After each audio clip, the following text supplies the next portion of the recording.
로제타석이 발견되고 나폴레옹의 이집트 원정에서 획득되기 전까지 현대인들은 이집트 문자가 어떻게 쓰였는지 전혀 알지 못했습니다.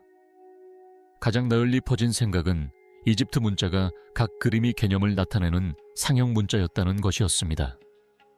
이 200년이 넘는 세월 동안 하나의 고대돌은 조용히 인류 역사를 이해하는 방식을 바꿔놓을 메시지를 간직하고 있었습니다. 하지만 우리가 지금까지 읽어온 이야기가 진실의 일부에 불과하다면 어떨까요? 유명한 로제타석은 1799년 나폴레옹의 이집트 원정 중에 발견되었고 곧 세계에서 가장 중요한 고고학적 발견 중 하나가 되었습니다. 이 놀라운 돌은 학자들이 오랫동안 잊혀졌던 고대 이집트 언어를 마침내 해독할 수 있도록 결정적인 열쇠를 제공했고 수세기 동안 침묵 속에 묻혀있던 문명의 문을 열었습니다. 여러 세대에 걸쳐 역사가들은 돌에 새겨진 메시지가 이미 완전히 해독되었다고 믿었습니다. 교과서들은 그 수수께끼가 풀렸다고 확신에 차서 발표했습니다. 전통적인 설명에 따르면 로제타석은 단순히 어린 왕 토이오세를 칭송하는 왕실 칙령을 기록한 것이었다.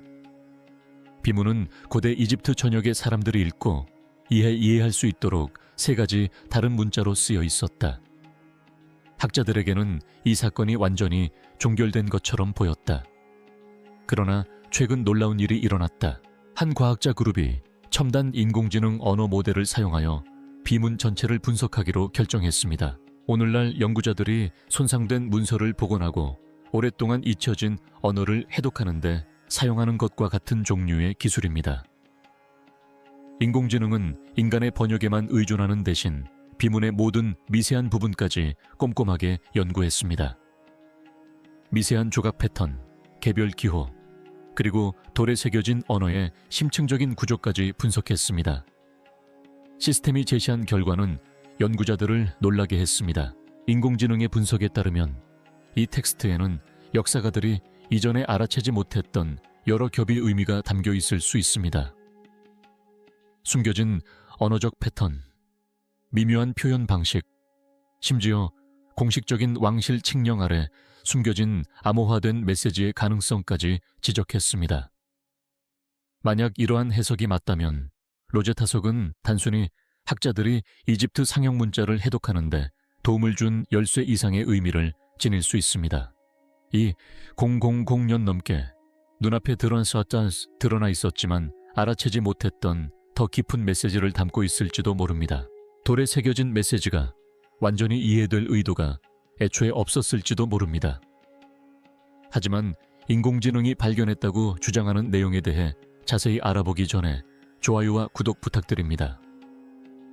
일부 역사가들은 이 돌과 관련된 발견들이 현대 세계에 알려질 의도가 전혀 없었다고 믿습니다.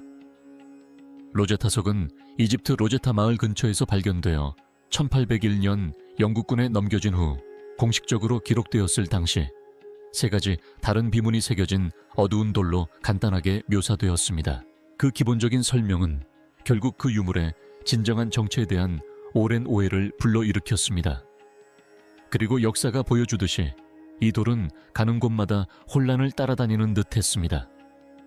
돌이 런던으로 옮겨진 후 학자들과 방문객들은 고대 문자를 더 잘 볼 수 있기를 원했습니다. 새겨진 글자를 돋보이게 하기 위해 흰색 분필을 조심스럽게 새겨 넣은 홈에 문질러 발랐습니다. 나중에는 호기심 많은 관람객들의 끊임없는 손길로부터 표면을 보호하기 위해 돌에 얇은 보호 왁스층을 입혔습니다. 당시에는 이러한 조치들이 무해해 보였고 단지 유물을 보존하고 전시하기 위한 실용적인 방법처럼 여겨졌습니다. 그러나 수십 년 후 연구자들은 이러한 초기 처리가 로제타석 표면에 새겨진 중요한 세부 사항들을 가렸을지도 모른다는 의문을 품기 시작했습니다. 그 보호층은 돌의 외관을 극적으로 변화시켰습니다. 시간이 흐르면서 표면이 매우 어두워져 유물이 거의 완전히 검은색으로 보이기 시작했습니다. 이 때문에 많은 사람들은 오랫동안 로제타석이 검은 현무암으로 만들어졌다고 믿었습니다. 그러나 수세기가 지난 1999년 보존 전문가들이 돌을 조심스럽게 세척하고 이전에 가해진 모든 처리 과정을 제거했습니다. 분필과 밀랍을 제거하자 돌의 본래 모습이 마침내 드러났습니다. 짙은 검은색이 아니라 표면에 은은한 결정질 광택이 감도는 어두운 회색빛을 띠고 있었습니다. 더욱 놀라운 것은 연구원들이 돌의 일부를 가로지르는 희미하지만 매우 뚜렷한 분홍색 줄무늬를 발견했다는 점입니다. 특히 왼쪽 위 모서리 부근에서 잘 보이는 이 분홍색 줄무늬는 이집트 전역에서 채취한 암석 샘플과 비교하는 과정에서 지질학자들의 눈길을 사로잡았습니다. 그들은 놀라운 사실을 발견했습니다. 이 물질은 아즈완 지역 엘레판틴 섬 근처 나일강 서쪽 기슭에 위치한 제벨 팅가르 채석장의 작은 채석장에서 채취한 화강 섭로감과 매우 유사했습니다. 분홍색 줄무늬는 해당 지역의 화강 섭로감에서 흔히 볼 수 있는 자연적인 특징으로 밝혀졌습니다. 이 발견은 과학자들에게 로제타석의 진정한 지질학적 기원에 대한 강력한 증거를 제공했고 마침내 로제타석이 어디에서 왔는지에 대한 미스터리를 해결했습니다. 로제타석은 엄청나게 크고 무거운 암석 덩어리입니다. 높이는 약 112cm, 너비는 약 76cm, 두께는 약 28cm입니다. 전체 무게는 약 760kg, 즉 약 770kg입니다. 언뜻 보면 평범한 돌처럼 보일 수도 있습니다. 하지만 그 앞에 서면 그 엄청난 크기와 위압감을 무시하기 어렵습니다. 그러나 그 돌을 진정으로 특별하게 만드는 것은 크기가 아닙니다. 표면에 새겨진 세 가지 서로 다른 문자 체계가 눈길을 끕니다. 맨 위쪽에는 중기 이집트 문자로 알려진 양식의 이집트 상형 문자가 있습니다. 이 비문이 만들어질 당시에는 이미 구식으로 여겨졌던 이 문자 체계는 주로 종교 및 의례 문서에 사용되어 격식 있고 신성한 분위기를 자아냈습니다. 그 바로 아래에는 민중 문자로 쓰인 두 번째 부분이 있습니다. 이것은 토믹 왕조 시대 이집트에서 일상적으로 사용되던 문자였으며 당시 일반 사람들이 실제로 사용하던 언어에 훨씬 더 가까웠습니다. 따라서 위쪽에 있는 형식적인 상형 문자보다 일상생활의 실용적인 언어를 훨씬 더 잘 반영하고 있습니다. 로제타석 맨 아래쪽 세 번째 부분에는 고대 그리스어로 쓰여 있습니다. 토믹 왕조 시대 그리스어는 이집트의 공식 행정 언어였기 때문에 이집트 문자와 함께 나타납니다. 하지만 연구자들이 나중에 발견한 중요한 사실이 있습니다. 오늘날 우리가 보는 돌은 원래 훨씬 더 큰 기념물의 일부에 불과하다는 것입니다. 맨 위쪽의 상형 문자 부분이 가장 심하게 손상되었습니다. 마지막 14줄만 남아있는데 그마저도 부분적으로 마모되거나 끊어져 있습니다. 데모틱 문자로 쓰인 중간 부분은 비교적 양호한 상태로 보존되어 있으며 약 32줄을 읽을 수 있습니다. 맨 아래쪽의 그리스어 부분은 54줄이 남아있어 가장 온전한 형태를 보입니다. 하지만 돌이 비스듬한 대각선 모서리를 따라 부서지면서 글자가 갑자기 끊깁니다. 학자들은 로제타석을 같은 시대의 다른 석조 기념물, 특히 기원전 238년의 카노푸스 칙령과 비교해 볼 때 원래 기념물이 훨씬 더 컸을 것이라고 추정합니다. 실제로 상단 부분이 소실되기 전에는 높이가 2m가 넘었을 가능성이 있으며 이는 사람 키에 가까운 수치입니다. 소실된 부분에는 14에서 15줄 정도의 상형 문자가 더 새겨져 있었을 것으로 예상됩니다. 비문 위쪽에는 아마도 조각된 장면이 있었을 것이다. 같은 시대의 유사한 석조 기념물에서 이러한 장면은 대개 왕이 신들 앞에 서 있는 모습을 묘사하며 종종 날개 달린 태양 원반 아래에 서 있는 모습으로 표현되는데 이는 신의 보호와 왕권의 강력한 상징이다. 하지만 오늘날 우리가 보는 로제타석에는 그러한 특징들이 더 이상 남아있지 않습니다. 윗부분 전체, 즉 추가된 글자와 장식적인 그림들이 시간이 흐르면서 사라졌습니다. 그러한 부재는 이후 일부 연구자들이 중요한 질문을 던지게 했습니다. 만약 그만큼 많은 부분이 사라졌다면 다른 어떤 것들이 함께 사라졌을까? 이 질문이 왜 중요한지 이해하려면 먼저 비문에 공식적으로 기록된 내용과 비문이 쓰여진 역사적 시기를 살펴볼 필요가 있습니다.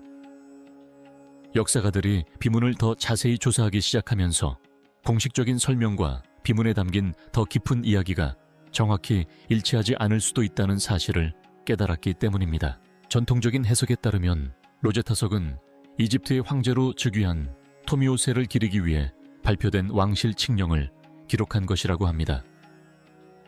이 거대한 석조 기념물은 그의 통치를 기념하고 그의 이름으로 내려진 결정들을 공개적으로 발표하기 위해 만들어졌습니다. 로제타석에 새겨진 메시지는 왕이 직접 쓴 것은 아닙니다. 오히려 이 법령은 고대 이집트 도시 멤피스에 모인 수많은 사제들이 참석한 회의에서 발표되었습니다. 비문의 사제들은 마케도니아력과 이집트력 체계를 모두 사용하여 날짜를 신중하게 기록했습니다. 비문에 따르면 이 모임은 기원전 196년 3월 27일 토미오 세제위 9년째에 열렸습니다. 비문에는 의식에 참여한 사제들의 명단, 왕실에 존경받는 여성들에 대한 찬사, 그리고 젊은 왕의 관대함과 신전을 위한 그의 행동을 칭송하는 내용이 담겨 있습니다. 그러나 학자들이 비문을 더 자세히 연구했을 때 이상한 점이 발견될 하였습니다. 그리스어 부분과 상형 문자 부분 모두에 두 번째 날짜가 언급되어 있었던 것입니다. 이번에는 기원전 197년 11월 27일을 가리키며 이날이 왕의 공식 대관식 기념일임을 밝히고 있습니다. 그러다가 악마적인 버전은 또 다른 세부 사항을 덧붙여 칙령 발표와 대관식 기념일이 3월에 불과 며칠 간격으로 일어났다고 주장합니다. 이러한 상충되는 날짜들은 수년간 역사가들을 당혹스럽게 해왔습니다. 오늘날까지도 로제타석에 새겨진 여러 버전의 텍스트가 왜 완벽하게 일치하지 않는지 완전히 설명한 사람은 아무도 없습니다. 오랫동안 역사가들은 이러한 날짜 차이를 인지했지만 대부분 이를 대수롭지 않게 여겼습니다. 대부분의 학자들은 단순히 행정상의 혼란 때문이라고 생각하고 넘어갔습니다. 하지만 심층 분석은 그렇게 쉽게 진행되지 않았습니다. 이 칙령이 왜 작성되었는지 이해하려면 당시 벌어지고 있던 정치적 위기를 살펴볼 필요가 있습니다. 어린 왕을 둘러싼 상황은 극도로 불안정하고 위험으로 가득 차 있었습니다. 토미오세 또는 토미오세 에피파니우스라고도 불리는 그는 아주 어린 나이에 이집트의 통치자가 되었습니다. 그는 토미사세 필로포레의 아들이었으며 그의 즉위는 극심한 폭력과 정치적 혼란의 시기에 이루어졌습니다.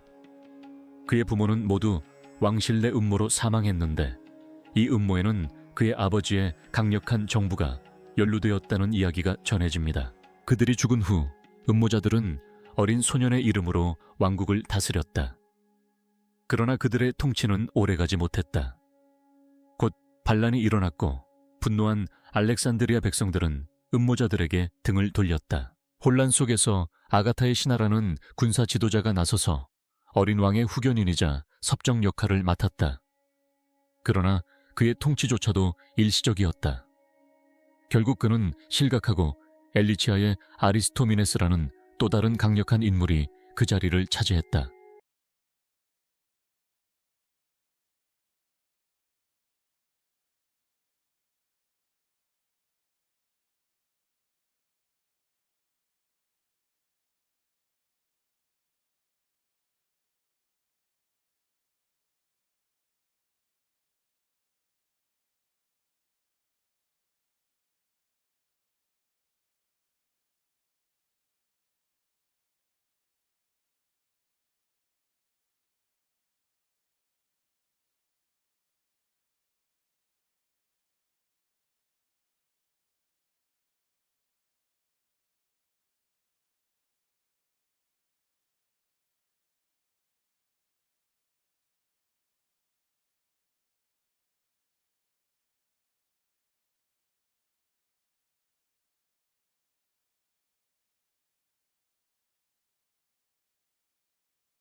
어린 군주를 대신하여 왕국을 다스리는 임무를 맡았다. 칙령이 작성될 당시 왕국은 사실상 강력한 재상인 엘리차의 아리스토가 어린 군주 토미 5세를 대신하여 통치하고 있었다. 한편 이집트 밖의 상황도 마찬가지로 심각했다. 수에쿠스 제국의 안티오코스 3세와 마케도니아의 필리포스 5세라는 두 강대국이 동맹을 맺고 한때 티베트 중동 제국 왕국에 속했던 영토를 분할 점령하려는 분명한 목표를 품고 있었다. 필립은 아얀해를 따라 섬과 해안 도시들을 점령하기 시작했고 안티쿠스는 강력한 군사작전을 펼쳤다. 그의 군대는 기원전 198년 파니움 전투에서 결정적인 승리를 거두어 시리아와 남부 지역 사이의 넓은 영토, 특히 유대를 장악했다. 이집트 내부의 상황도 그다지 평온하지 않았습니다. 이전 왕조 시대에 시작된 대규모 지역 반란이 여전히 계속되고 있었습니다. 후그로나포르와 후대에 앙크마키스 같은 반란 지도자들은 수년간 왕실 정부에 맞서 버티며 이집트 상류 지역의 넓은 영토를 장악했습니다. 이러한 정치적 혼란과 갈등 속에서 겨우 12살 정도 된 어린 왕은 이집트 멤피스에서 공식적으로 파라오로 즉위했습니다. 이 대관식은 그의 통치가 공식적으로 시작된 지 7년 후에 거행되었습니다. 대관식 직후 로제타석에 기록된 칙령이 발표되었습니다. 표면적으로는 왕의 관대함을 칭송하고 신전과 사제 계급에 대한 그의 지원을 찬양하는 내용입니다. 하지만 당시의 불안정한 상황을 고려할 때 역사가들은 이 칙령이 훨씬 더 심오한 정치적 목적을 가지고 있었을지도 모른다고 오랫동안 추측해왔습니다. 로제타석에 새겨진 비문에 따르면 당시 신생 왕조였던 저 왕국은 이집트의 신전들에 관대한 태도를 보였다고 합니다. 이 문서에 따르면 그는 종교기관과 사제들을 지원하기 위해 은과 곡물을 기증했습니다. 또한 제위 8년째에 발생한 이례적인 나일강 범람을 잘 수습했다고 기록되어 있습니다. 칙령에는 그가 댐을 건설하여 범람하는 물을 조절하고 농작물이 파괴되는 것을 막았다고 명시되어 있습니다. 이러한 조치에 대한 보답으로 사제들은 충성을 맹세했습니다. 그들은 신들과 함께 어린 통치자를 기리고 매년 그의 생일과 대관식을 기념하며 모든 사람이 읽을 수 있도록 3가지 다른 문자로 작성된 이 칙령 사본을 이집트 전역의 신전에 보관하기로 합의했습니다. 이듬해 실베스터 대하시는 이 문서에서 알렉산드로스, 알렉산드리아, 토미 5세, 아이노이, 그리고 왕족 칭호인 에피피스 등 여러 이름을 성공적으로 식별해냈습니다. 아카블러드는 한 걸음 더 나아가 29개의 악마 문자로 이루어진 알파벳을 만들려고 시도했습니다. 놀랍게도 그가 제안한 문자 중 절반 이상이 나중에 정확한 것으로 밝혀졌습니다. 하지만 이러한 진전에도 불구하고 그들은 결국 막다른 길에 다다랐습니다. 학자들이 아직 이해하지 못한 것은 데모딕 문자가 단순한 알파벳이 아니라는 점이었습니다. 데모딕 문자는 소리를 나타내는 기호를 포함하기도 했지만 특정한 글자가 아닌 관념이나 개념을 나타내는 표의 문자 및 상징적 기호도 사용했습니다. 이처럼 복잡하게 혼합된 문자 체계 때문에 이를 단순한 음성 문자처럼 취급해서는 해독할 수 없었습니다. 이 복잡한 기호들의 조합은 연구원들의 진척을 완전히 늦췄다. 그들은 중요한 발견을 했지만 그 체계는 처음 상상했던 것보다 훨씬 더 복잡했다. 다음으로 중요한 진전은 런던 왕립학회의 외무장관을 지낸 뛰어난 영국 과학자 토머스 영에 의해 이루어졌다. 1814년 영은 다른 학자들과 의견을 교환한 후 이집트 상형 문자에서 발견되는 특별한 특징인 카르테, 즉 이집트 비문에서 왕의 이름을 둘러싸고 있는 타원형 모양을 연구하기 시작했습니다. 영은 이 카드 중 하나에서 그리스 이름 톨리 5세의 발음과 일치하는 듯한 기호들을 발견했습니다. 비문을 더 자세히 연구하던 중 그는 이전 학자들이 전혀 간과했던 더욱 놀라운 사실을 깨달았습니다. 상형 문자와 데모딕 문자 체계가 완전히 별개의 것이 아니었던 것입니다. 사실 두 문자 체계는 여러 가지 뚜렷한 유사점을 공유하고 있었습니다. 이는 획기적인 발견이었습니다. 데모딕 문자가 독립적인 문자 체계가 아니라 상형 문자를 후대에 단순화한 형태라는 것을 시사했기 때문입니다. 영은 1819년 브리테니커 백과사전에 자신의 연구 결과를 발표했습니다. 그의 연구는 상당한 진전을 이루었지만 그는 여전히 그 시스템을 완전히 해독할 수는 없었습니다. 최종적인 돌파구는 고대 이집트 역사에 대한 열정을 가진 프랑스 학자이자 그르노빌의 교사였던 장 프랑수아 샹폴롱에게서 나왔습니다. 1822년 샹폴롱은 탐험가 윌리엄 존 뱅크스가 이전에 토미오세와 클레오파트라 삼세라는 이름을 확인한 필리 오벨리스크의 비문 4번을 연구했습니다. 이 이름들을 면밀히 비교한 결과 샹폴롱은 클레오파트라라는 단어를 구성하는 몇 가지 음소 기호를 찾아냈습니다. 그리고 이 단서를 바탕으로 로제타석에 새겨진 외국 왕족 이름들과 비교했습니다. 그리고 이러한 비교를 통해 마침내 고대 이집트 문자를 해독하는 오랫동안 잃어버렸던 열쇠가 풀렸습니다. 수년간의 연구 끝에 장 프랑수아 샹폴롱은 이집트 상형 문자에 사용된 음성 기호로 이루어진 알파벳을 빠르게 구축하기 시작했습니다. 1822년 9월 14일 그는 파리의 한 아카데미에 자신의 발견을 발표했습니다. 같은 날 그는 아카데미 비서에게 자신의 획기적인 발견을 놀라울 정도로 명확하게 설명하는 상세한 편지를 썼습니다.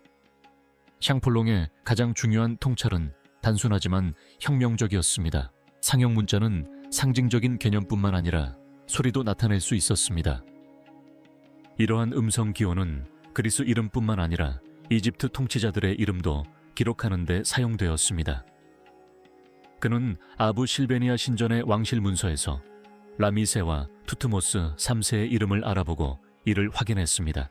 그 확인을 계기로 샹폴로는 로제타석 자체를 넘어 다른 연구에 몰두하기 시작했습니다. 1823년까지 그는 수십 개의 다른 이집트 비문을 연구하며 고대 이집트어의 완전한 문법과 상형 문자 사전을 점차 구축해 나갔습니다. 샹폴로는 1832년에 세상을 떠났지만 그의 획기적인 업적은 고대 이집트 연구에 영구적인 변화를 가져왔습니다. 거의 1500년 동안 침묵 속에 묻혀있던 고대 문자 체계를 마침내 다시 읽을 수 있게 된 것입니다. 샹폴론의 발견 이후 다른 학자들은 로제타석에서 발견된 3가지 문자 체계 모두의 번역을 계속해서 개선해 나갔습니다. 1850년대에 독일 이집트 학자들이 라틴어 번역본을 업데이트했고 최초의 완역 영어판은 1858년에 출간되었다. 그럼에도 불구하고 역사가들 사이에서는 논쟁이 계속되었다.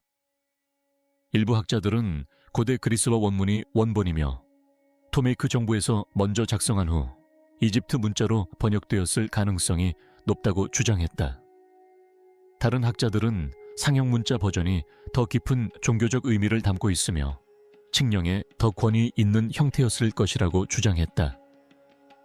어떤 역사가들은 3가지 버전의 텍스트가 모두 같은 시기에 만들어졌으며 각각 특정 독자층에 맞춰 약간씩 다르게 작성되었다고 주장했다. 이러한 논쟁에도 불구하고 대부분의 학자들은 한 가지 사실에 동의했다. 번역이 거의 완료되었다는 것이다. 로제타석은 해독되었고 수수께끼는 풀린 듯 했다. 적어도 연구자들이 현대 기술로 비문을 더 자세히 조사하기 시작하기 전까지는 사람들이 그렇게 믿었다. 바로 이 지점에서 이야기는 예상치 못한 방향으로 흘러간다. 최근 과학자들은 비문 전체를 첨단 인공지능 언어 모델에 입력했습니다. 이 시스템은 알려진 언어뿐만 아니라 수천 개의 고대 및 현대 문헌에서 발견되는 패턴도 학습했습니다. 인공지능이 비문의 구조를 분석하면서 인간 번역가들이 간과했거나 무시했던 세부 사항들을 지적하기 시작했습니다. 인공지능이 처음으로 지적한 문제는 칙령 내 날짜의 불일치였습니다. 학자들은 고대 그리스어, 이집트 상형 문자, 악마 문자 버전에서 동일한 사건에 대해 약간씩 다른 날짜를 표기하는 경우가 있다는 것을 오랫동안 알고 있었습니다.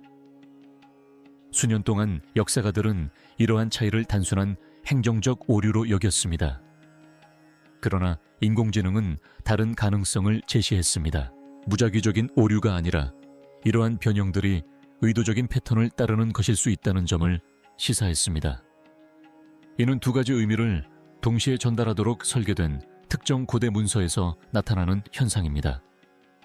그러한 경우 한 가지 메시지는 일반 대중을 대상으로 하고 다른 하나는 더욱 미묘한 메시지로 완전히 다른 독자층을 대상으로 합니다. 인공지능이 발견한 두 번째 이상 징후는 훨씬 더 미묘했다.